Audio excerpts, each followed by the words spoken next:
Se você tem a sua Bíblia, abra a sua Bíblia em Mateus capítulo 7. Nós já vamos conversar um pouquinho sobre esse texto.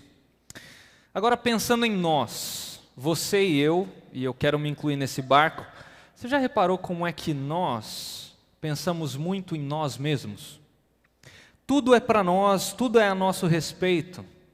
E não adianta você apontar para outras pessoas, porque nós todos somos vaidosos, não é só as mulheres. Os homens também, você se preocupou em como é que está o seu cabelo antes de sair de casa. Você vestiu uma melhor roupa, você quer comprar e comprar aquilo lá, aquele celular novo, aquele computador ou carro ou aquela bolsa, enfim. Ou se você já está na época de trabalhar, você quer trabalhar e ganhar dinheiro para poder ter mais. E se sua vida acabar hoje? O que vai acontecer com tudo isso que você tem feito? Você se preocupa com a sua eternidade? A gente acabou de cantar uma música aqui que fala sobre o céu, onde não vai mais ter dor, onde nós vamos caminhar em ruas de ouro. Mas o que vai acontecer com tudo que você tem feito? Com tudo que você tem ajuntado? A minha ideia é pensar sobre o que você está fazendo da sua vida hoje. E eu quero fazer duas perguntas. Primeiro, o que você veio fazer aqui, hoje, nessa noite? O que você vem fazer quando você se reúne como igreja? Eu sei que tem algumas pessoas aqui que não são dessa igreja, mas quando você está na sua igreja, qual que é o propósito quando você está lá? É para ouvir uma música boa? Aliás, muito jóia o tempo que vocês têm aqui, de louvor a Deus, de adoração a Deus com músicas, mas e aí? Depois tem um cara, às vezes convidado, ou pastor da igreja, que vem e fala alguma coisa, mas a sua cabeça já está na pizza que você vai comer depois, quando você sair daqui. Ou, quem sabe, a balada que você vai. E o resto da semana? Quem que comanda a tua semana? É você que tem o controle? A sua semana independe de tudo isso aqui que está acontecendo hoje, daquilo que vai acontecer amanhã de manhã, do que vai acontecer amanhã à noite? Não, porque lá na minha semana mando eu. É só no fim de semana que eu dou para Deus. O resto, quem cuida da minha vida sou eu. Não, eu nunca disse isso, mas como é que a gente vive na prática? Será que não é assim? Como é que a nossa vida se relaciona com Deus? E a segunda pergunta está relacionada a isso. Quem que é Cristo para você? Isso é uma pergunta extremamente pessoal. Por mais que haja pessoas aqui casadas, faça essa pergunta para você, esquece o seu cônjuge. Quem é Cristo? E talvez você ache que eu estou exagerando, pô, ele mal começou a mensagem, já está me atacando, já está fazendo perguntas assim, diretas, tão veementes. Eu não sei como é que os pastores daqui pregam. Aliás, a última vez que eu vi o pastor Renato pregar foi em 2009. Eu tenho certeza que ele melhorou muito de lá para cá. Mas o texto que nós vamos estudar, ele é direto. Ele é muito direto. E ele fala a respeito de Cristo. E teve uma vez que eu estava lendo, falou que Jesus só podia ser 3 coisas. Ele só podia ser poderia ser quem? Gente a pensar que ele era o Filho de Deus. Mas ou ele podia ser uma pessoa que com a lábia convencia as pessoas, ou ele era um louco e teve muita gente que acreditou nisso, ou ele de fato era quem ele dizia ser. Ninguém impactou a história como Jesus Cristo. Ninguém fez as alegações que Jesus fez como nós cantamos. Vinho da água se fez, os olhos dos cegos abriu. Ninguém é como Jesus Cristo. Ninguém. Não tem na história alguém que marcou tudo o que aconteceu como Jesus. Mesmo que sejam apenas histórias. Ele fez. Só que, como é que a nossa vida se relaciona com esse Jesus? Será que a gente vive uma vida tão ocupada em acordar e ir trabalhar ou ir estudar, que esse livro que está na mão de alguns de vocês, ou às vezes no aplicativo no celular, a gente só abre no fim de semana, por exemplo? Porque a nossa vida é diversão, é ganhar dinheiro, é comida, é estar preparado para o verão, estar em forma. E a verdade mais importante da história fica reservada apenas para o fim de semana e o início da semana, que é o domingo. O que é a nossa vida? Você já parou para pensar qual que é o propósito da sua vida aqui na Terra? Você nasceu, aí seus pais cuidaram de você, aí num certo momento você foi para a escola e achou que isso era super legal, passaram alguns anos, você percebeu que era uma droga ir para a escola, só alguns diferentes que gostam de ficar estudando, para quê? Para prestar uma prova, depois que você terminar esse tempão no colégio, para estudar mais. Para sair desse lugar chamado faculdade e achar que agora você conquistou o mundo, quando você sai você percebe que você tem que fazer um MBA e estudar mais, ou uma pós-graduação, porque você não consegue arranjar emprego. E aí quando você consegue arranjar aquele emprego, você fica empolgado, mas percebe que o teto é muito baixo, porque você não tem mestrado. Aí você corre lá para estudar mais, para ganhar mais dinheiro, aí de repente você engata num doutorado para estudar mais, fica louco, não consegue viver direito, porque você não vê a sua família, porque você está só trabalhando. E aí você consegue assim se esforçar ao máximo, depois de ralar a vida toda, para aquele pedacinho da sua vida, você descansar, chamado aposentadoria. Aí você percebe que ficar parado sem fazer nada é uma droga. E aí você tem que arranjar alguma coisa para fazer. Mas infelizmente o nosso país não ajuda muito os idosos, porque o idoso aqui, ele não vale nada para o governo, diferente de outros países. E aí você faz o quê? Se você tem muito dinheiro, você fica viajando para tudo quanto é canto. Se você não tem dinheiro, você dá trabalho para os outros. Essa é a nossa vida? É para isso que a gente existe aqui? É para isso que você existe? É para isso que você estuda? É isso que ocupa a sua mente? Não, eu sou crente, eu penso muito em Jesus, e Jesus é muito legal. Ele é um bom exemplo de moral, eu procuro seguir algumas coisas que Jesus fala, e afinal a gente tem que acreditar em alguma coisa, né, nessa vida. Porque senão, não. A gente tem que ser corajoso o suficiente para admitir que ou Jesus era louco, ou Jesus era mentiroso, e se a gente fizer isso, nós temos que jogar todo tipo de moral que nós temos fora, porque tudo de bom vem dele. E aí nós vamos viver meio que como animais. Ou falar, não, eu acredito que Jesus é o Filho de Deus, que é eterno, que se tornou homem, que andou nessa terra, que viveu uma vida perfeita e foi para a cruz. Para quê? Para satisfazer a justiça de Deus. Mas por que a justiça de Deus era necessária? Porque Deus na sua justiça tem que nos julgar, porque nós nascemos em pecado. E a única maneira de nós sermos livres é através do pagamento de Jesus na cruz. Deus se torna homem, tomou o meu lugar na cruz, para que eu não fosse para o inferno e agora pudesse ter a vida eterna, como a gente cantou na última música aqui. Esse é o propósito da nossa vida. Quer ver isso mais de perto? Abra aí Mateus capítulo 7, vamos ler a partir do versículo 13. Eu não vou ler o texto todo, a gente vai indo versículo por versículo. Mateus capítulo 7, versículo 13. Diz o seguinte: entrem pela porta estreita, pois larga é a porta e amplo o caminho que leva à perdição, e são muitos os que entram por ela. Como é estreita a porta e apertado o caminho que leva à vida, vida eterna, são poucos os que a encontram. Isso aqui não é um Cristo pós-moderno, um Cristo politicamente correto. É um Cristo que está oferecendo duas opções para você e para mim. Ele diz, tem um caminho que é amplo, um caminho que é largo, um caminho que é de festa, que é tudo curtição. Esse é o caminho do mundo. É essa maneira que o mundo anda buscando iniciais.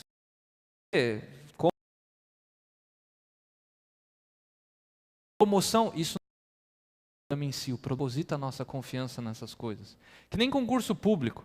Tem gente que larga tudo e que começa a estudar e ralar e perde a vida só para passar num concurso público. Onde é que está a nossa confiança?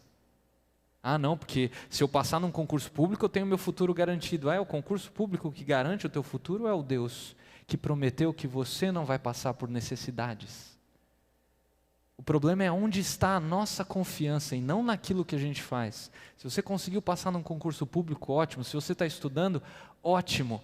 Só não deixe de viver a vida que Deus pediu para você viver. Esse é o certo. Esse é o padrão. Só que o mundo está fazendo o oposto. E aí o que acontece? Junta aquele monte de coisa, consegue título, carreira e tal, se diverte e aí do nada a morte chama. Porque eu não sei se eu vou acordar amanhã de manhã. Eu não tenho o controle da minha vida, eu não sei se eu vou sair daqui e um carro vai me atropelar. Eu não sei disso. Eu não sei nem o horário, nem o dia da minha morte. E tem uma coisa que as pessoas esquecem de pensar. Caixão não tem gaveta. Você não leva nada dessa vida. Esse é um caminho longe de Deus, um caminho de quem se preocupa apenas com as coisas do mundo. E o mundo não tem nada de eterno para oferecer para nós, porque não satisfaz a nossa alma. Mas aí vem o 14. Como é estreita a porta e apertado o caminho que leva à vida, vida eterna. E repare nessa expressão aqui, são poucos os que a encontram. Existe um caminho, um outro caminho, que é o de crer em Deus, que ele entrou na história humana, na pessoa de Jesus, que ele é o Criador, o sustentador da vida, o nosso Senhor, a verdade encarnada, e que nada acontece sem que Deus permita. E esse caminho estreito é o caminho de seguir a Cristo, de confiar naquilo que Ele fez por você na cruz. As palavras de Cristo, elas podem nos transformar, que é justamente esse livro que está na tua mão. E isso deveria fazer com que a gente pensasse, qual que é o caminho que eu estou trilhando na prática? Porque, gente, a gente consegue fantasiar as coisas por muito tempo. Você consegue mentir para o seu pastor durante anos, se você quiser. E ele vai achar que você é o maior crente dessa igreja ou da cidade de Tupã. Mas a Deus não dá para enganar. Isso tem que mexer conosco. Talvez você leve uma vida que seja religiosa, eu não sei, você vem à igreja, você trabalha no ministério, você é ativo. Geralmente, quando eu falo de ministério, eu falo de quem toca no louvor, né? Os astros. Não, eu estou falando, de repente você trabalha nos bastidores, ninguém está vendo você, mas você está lá trabalhando, tal, você faz as coisas direitinho. Muita gente pensa e diz que vai pelo caminho estreito. Agora, só cristão de verdade que entra por ele. Só que tem um porém. Jesus estava pregando para os, vamos pensar assim, os crentes daquela época, os judeus. O livro de Mateus foi escrito para os judeus. E Jesus está falando, dentre esses, são poucos os que vão entrar pela porta estreita. Poucos. Você pode se denominar evangélico, cristão, não sei, e a igreja. Só que Jesus está falando, não são todos os que vão entrar, são bem poucos. Somente aqueles que creem em Cristo vão entrar por essa porta. Mas tudo isso eu já sei, eu nasci na igreja, eu sou filho de líder na igreja, eu estou aqui há muito tempo, tal. Continua comigo, leia o versículo 15, olha só. Cuidado com os falsos profetas, eles vêm a vocês vestidos de pele de ovelhas, mas por dentro são lobos devoradores. Jesus já predisse, os apóstolos predisseram, historiadores ao longo da história da igreja falaram, tá, que a igreja ia ser bombardeada por falsos profetas, e é só você ligar a televisão que você vai ver alguns deles. Está cheio deles, infelizmente, pregando prosperidade, e os únicos que prosperam são eles mesmos. Gente que é famoso. Famoso por quê? Porque prega o que o povo quer ouvir, não aquilo que a Bíblia fala. Eles dizem que Deus é uma espécie de gênio da lâmpada. Dá que Deus vai dar em dobro para você. Acha isso na Bíblia? Eu não consigo. Pregam que dá para viver os prazeres deste mundo e ainda assim compartilhar uma vida com Deus. Isso não foi o que Jesus falou. O texto que a gente vai continuar lendo diz que isso é uma mentira. E um dia a gente vai estar frente a frente com Deus, a gente vai ser julgado pela forma que nós vivemos. Ou Jesus é tudo para nós, ou Jesus não é nada. Não dá para viver com um pé na igreja e um pé no mundo, essa expressão é falsa. Isso é impossível. E aí ele continua no texto, vocês os conhecerão por seus frutos. Pode alguém colher uvas de um espinheiro ou figos de ervas daninhas? O texto está falando aqui especificamente de falsos profetas, eu creio que o texto pode se aplicar aos cristãos em geral.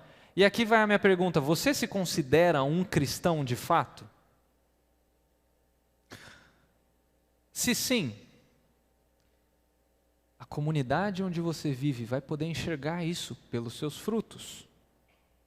Nós não somos salvos por obras, o texto não está dizendo isso, somente pela fé em Jesus. Mas aqueles que têm a fé em Jesus Cristo, eles foram mudados, eles estão em processo de transformação. A vida cristã, ela não é um gráfico assim. A vida cristã, ela é um gráfico assim, ó. A gente cai, mas a gente continua prosseguindo em santidade pelo poder de Jesus Cristo. Não existe isso aqui. Se a sua vida é isso aqui, repense a sua salvação. Muito cuidado. Talvez você esteja convencido e não convertido. Se Deus não é o centro, e note que eu não vou usar a expressão primeiro lugar.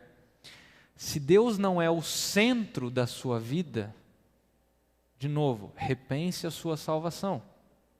Se você coloca Deus em primeiro lugar, isso significa que Ele pode cair para segundo, terceiro ou quarto. Deus não tem uma categoria, Deus tem que ser o centro. Eu gosto daquela música que o Jesus Adrian Romero canta, que o PG traduziu. Sejas meu universo. Deus tem que ser tudo para nós.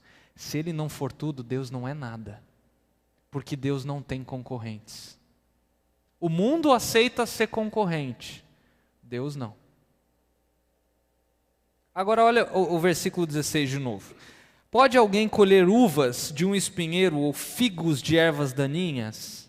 Eu meio que viajo nessa cena, eu tenho uma mente meio hollywoodiana, eu começo a imaginar Jesus falando assim, gente, para o pessoal que ele estava pregando ali, né? Deixa eu fazer uma pergunta. Os figos não são encontrados em ervas daninhas, são? E aí o pessoal, claro que não, Jesus. E ele continua, dá para colher uva de um espinheiro? Aí os caras falam, Jesus, você é carpinteiro, né? Você não entende muito de botânica. Vamos fazer o seguinte, deixa a gente te ajudar. Se alguém chegar para você, Senhor, dizendo que é uma figueira, estão querendo vender isso para o Senhor, e tem espinhos nesse negócio, não creia. Só tem duas possibilidades. Ou essa pessoa está mentindo, ou essa pessoa é louca. Aí Jesus olha para esses homens e fala assim, o mesmo eu falo de vocês, que se dizem serem meus discípulos, mas não dão frutos de um discípulo de Cristo. Ou você é um mentiroso, ou você é um louco. Porque pelos frutos conhecereis. E aí ele continua no versículo 17, no versículo 18 assim, semelhantemente toda árvore boa dá bons frutos, mas a árvore ruim dá frutos ruins. A árvore boa não pode dar frutos ruins, nem a árvore ruim dar frutos bons. Agora vamos pensar na nossa vida aqui. O homem nasce moralmente depravado. Todas as religiões do mundo concordam com isso, que tem alguma coisa errada com o homem.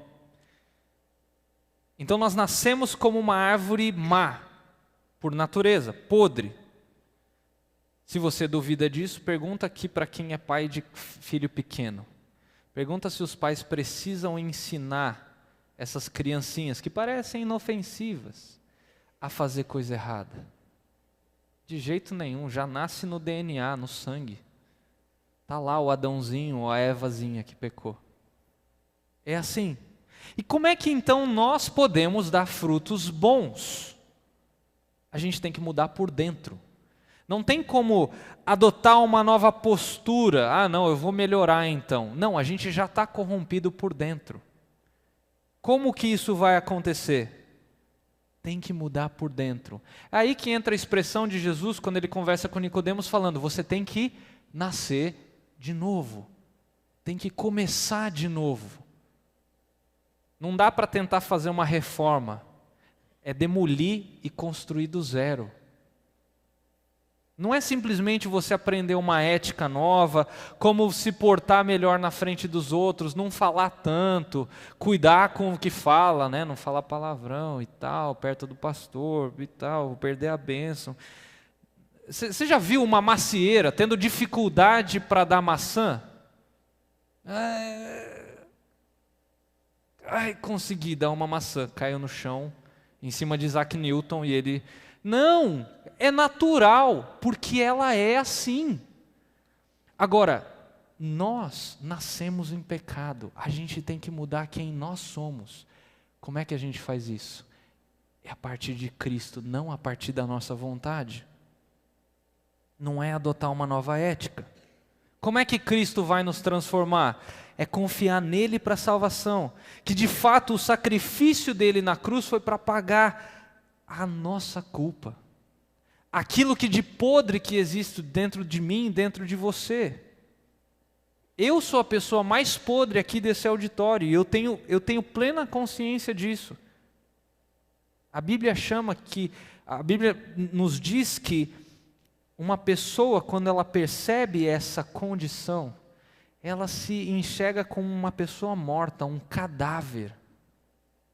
E é só Cristo que pode trazer essa pessoa à vida. Qual que é o resultado disso?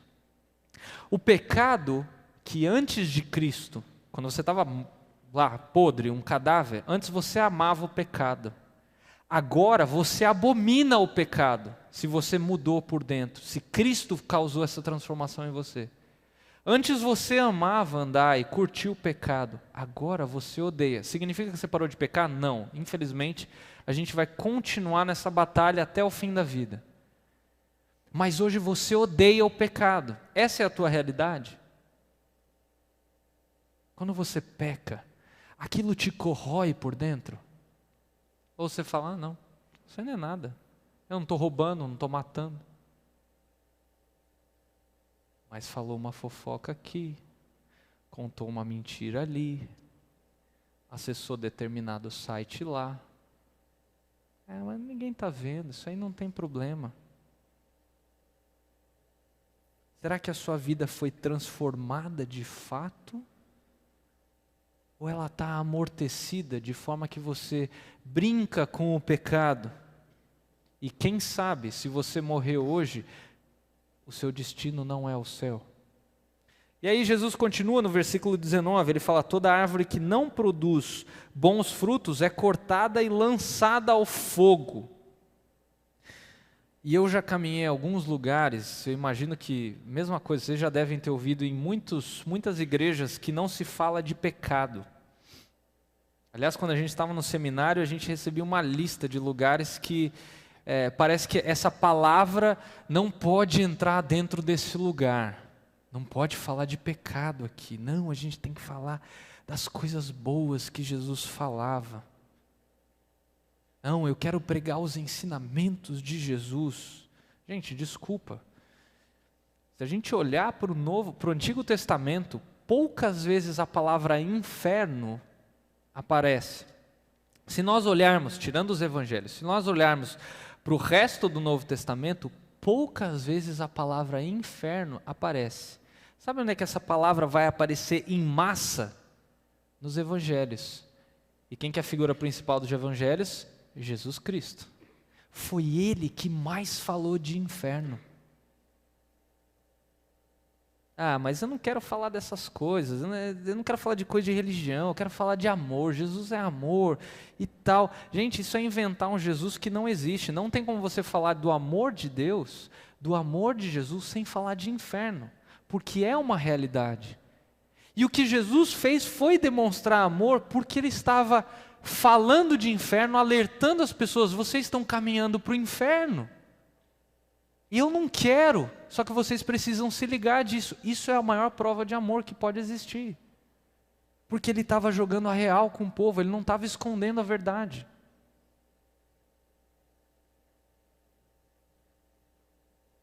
Mas o inferno, ele é diferente do que a maioria das pessoas pensa. Não é um lugar onde Deus vai torturar as pessoas, assim, ou Satanás vai chegar lá com um tridente elétrico e vai ficar lá cutucando as pessoas, e você vai lá ficar queimando para sempre e tal, que nem a sarça lá de Moisés. Não, não é isso. Inferno não é esse lugar. Inferno é muito pior do que isso. Inferno é onde a justiça santa e plena de Deus vai atuar para sempre sobre aqueles que rejeitaram a Deus. Isso não preocupa você nem um pouquinho? Se você morrer hoje, você tem certeza de para onde você vai? E o versículo 20, ele repete o versículo 16. Jesus está tentando enfatizar alguma coisa aqui. Ele fala, vocês serão conhecidos pelos frutos. E aí ele continua no versículo 21 dizendo, nem todo aquele que diz, Senhor, Senhor, entrará no reino dos céus, mas apenas aquele que faz a vontade do meu Pai que está nos céus. Jesus é de uma cultura hebraica. E no hebraico, quando você quer enfatizar alguma coisa, você repete. Se você fala hebraico.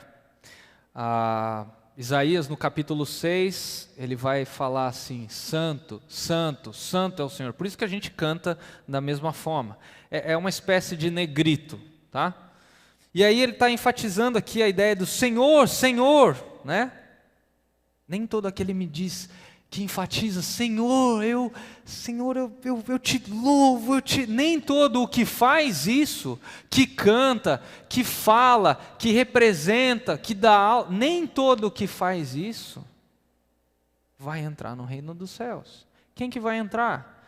Aquele que faz a vontade de Deus. E aí volto a perguntar, será que nós fazemos a vontade de Deus ou a gente vive o nosso código de moral? É a nossa forma de viver que impera e não a de Cristo. Será que esse livro, ele de fato é algo que nós buscamos, não só no dia de hoje? De manhã, na segunda, existe um interesse por saber o que Deus quer falar para você naquele dia? Ou a pressa, ou a vontade de chegar em tal lugar fala mais alto, ou de repente a cama, né? Pode ser. Será que Deus não merece talvez acordar um pouquinho mais cedo e falar, Deus, eu estou morrendo de sono, mas eu quero dedicar alguns minutos para ouvir a tua voz antes de eu começar o meu dia? Você conhece a Deus? Você abre a Bíblia para ouvir Deus falar? Você quer ouvir a voz de Deus? Leia a Bíblia. Você quer ouvir a voz de Deus alto? Leia a Bíblia em voz alta. Aí você vai ouvir a voz de Deus. As palavras do próprio Deus estão escritas aqui. Qual que é o nosso interesse por esse livro?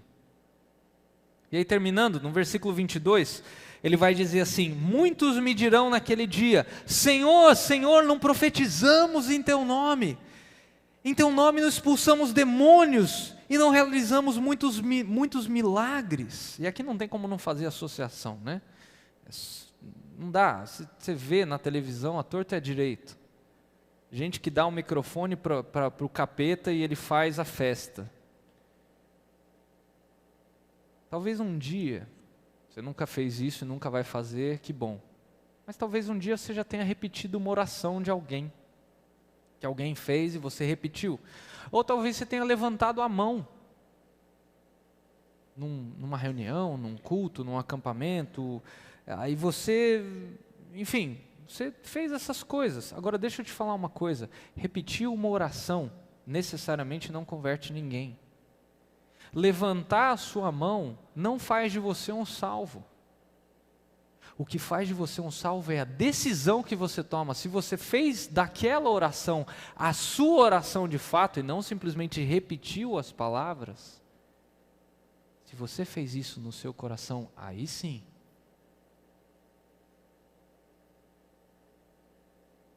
O verdadeiro cristão, quando ele é perguntado sobre o seu destino eterno,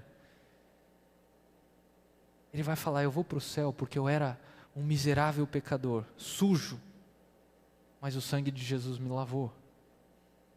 E apesar da minha condição, Deus perdoou os meus pecados, e em Cristo eu sou hoje uma nova criatura. Não por minha causa, porque não existe nada de bom dentro de mim, eu era um cadáver, morto. O foco é quem? Cristo. E Jesus encerra no versículo 23 falando: então eu lhes direi claramente, nunca os conheci. Gente, isso é forte. Se eu for hoje para Washington, lá na Casa Branca, tem aquele portão lá, e chegar onde as pessoas, os carros entram ali, tem um guarda lá, e falar assim: não, eu quero entrar, não se preocupe, eu conheço o Obama, meu brother. O que o cara vai fazer? Se ele não me der um tiro no meio da testa, ele provavelmente vai me prender.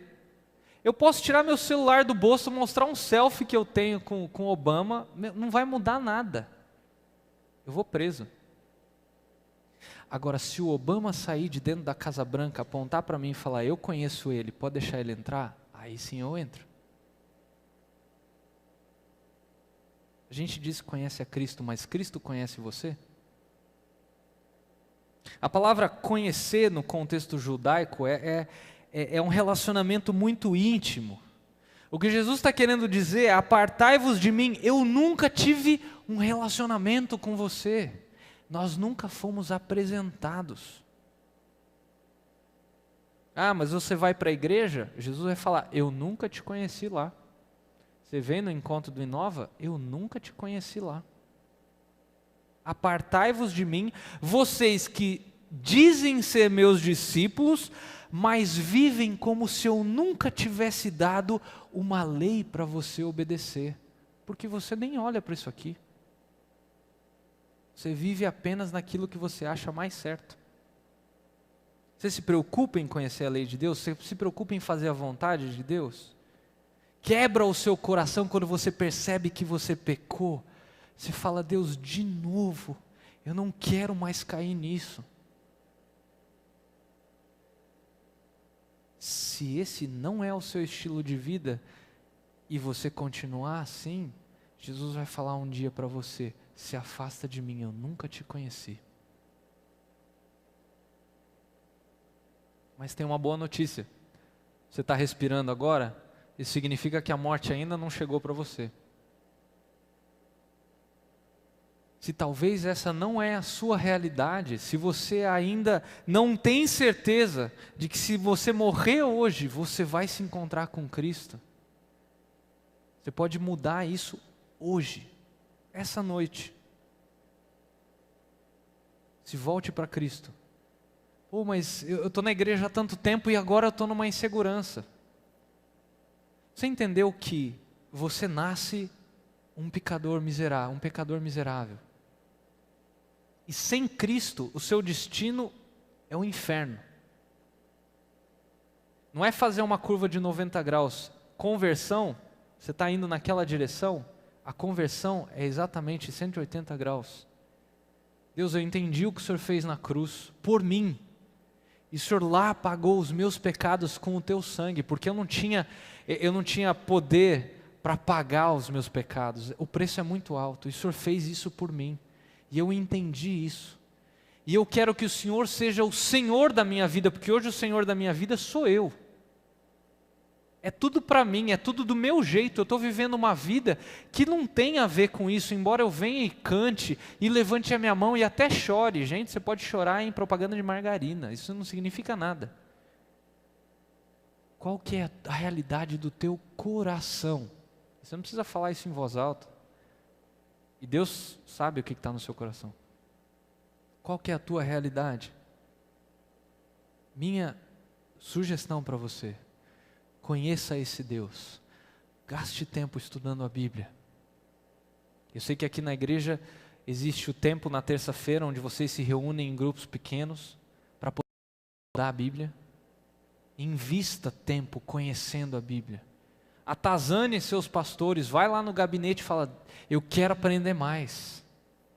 Se você tem uma pessoa mais próxima, um líder que conhece mais, vai fazer discipulado com essa pessoa se você ainda não faz parte de um.